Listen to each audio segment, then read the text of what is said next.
भोला सुबह सुबह अपने कुल्हाड़ी को लेकर जंगल की ओर जाने लगा। भोला रोज लकड़ियां तोड़कर लाता और गांव में जाकर बेचता। जो भी थोड़े पैसे मिलते उससे जैसे तैसे अपना पेट भरता। उस दिन जब भोला लकड़ी काटने गया, उसने देखा कि बहुत सारे पेड़ पहले से ही कटे हुए हैं। फिर अरे ये क्या, लगता है आज कलुआ मुझसे पहले आकर लकड़ियां तोड़कर चला गया। वैसे भी कलुआ को तो मुझसे बहुत ज्यादा लकड़ियों की जरूरत होती है, इसीलिए आया होगा। चलो अब जंगल के और अंदर जाना होगा। भोला और अंदर चला गया। उसने देखा कि बीच जंगल में बहुत से पेड़ थे। उन पेड़ों को देखकर अरे वाह, यहाँ पर तो बहुत सारे पेड़ हैं। अगले 2 महीनों तक भी रोज लकड़ियाँ काटूं तो भी कम नहीं पड़ेंगी। भोले ने पेड़ काटने के लिए कुल्हाड़ी उठाई। तभी उसने देखा कि ऊपर एक बंदरिया अपने नवजात बच्चे के साथ उस पेड़ पर बैठकर फल खा रही थी। वो बंदरिया इतने प्यार से अपने बच्चे को पकड़कर बैठी थी कि उनका प्यार देखकर भोला रुक गया। ये क्या करने जा रहा था मैं? अगर मैंने ये पेड़ काट दिया, माँ बंदरिया और उसके बच्चे का घर टूट जाएगा। नहीं, मुझे ऐसा नहीं करना चाहिए। शायद इस पेड़ पर बहुत सारे फल हैं, इसीलिए ये बंदरिया यहाँ रहती होगी। चलो मैं कोई ऐसा पेड़ काटता हूँ जिस पर किसी जानवर या पंछी का घर ना हो।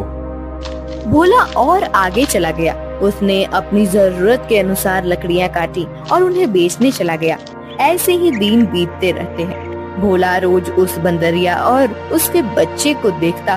कभी कभी भोला बंदरिया को खिलाने के लिए घर से रोटी भी ले आता। एक दिन जब भोला लकड़ी काटने गया, तब उसने देखा कलुआ उसी पेड़ पर कुल्हाड़ी चला रहा था जिस पेड़ पर उस बंदरिया रहती थी। कलुआ को उस पेड़ को काटते देख, अरे कलुआ, ये क्या कर रहे हो? ये कैसा सवाल है? भगवान ने आंखों की जगह बटन लगाकर भेजा है क्या? दिखाई नहीं देता? लकड़ी काट रहा हूँ। वो तो मैं देख रहा हूँ कलुआ, लेकिन इस पेड़ की लकड़ी क्यों काट रहे हो? किसी और पेड़ की लकड़ी काटो। पेड़ पर देखो, एक बंदरिया का घर है, उसके साथ उसके नवजात शिशु भी हैं कलुआ।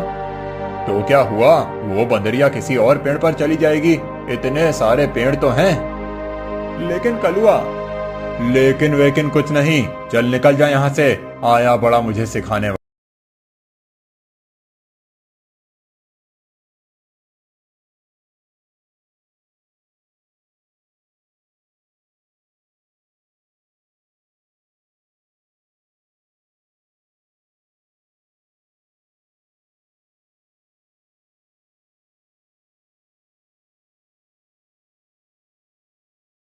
तब सपने देखा कि कलुआ ने वो पूरा पेड़ काट डाला था।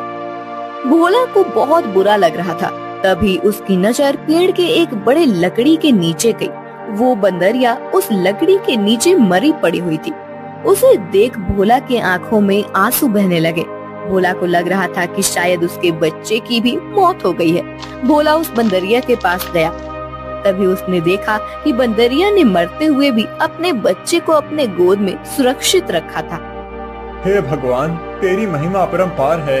इस बंदरिया ने मरते हुए भी अपने बच्चे को गोद में सुरक्षित रखा है। सच में माँ आखिर माँ ही होती है। लेकिन अब इस बच्चे का क्या होगा? कलुआ भी कितना दुष्ट है। मैंने बताया था उसे इस पेड़ पर इस बंदरिया का घर है, लेकिन उसने मेरी बात नहीं सुनी।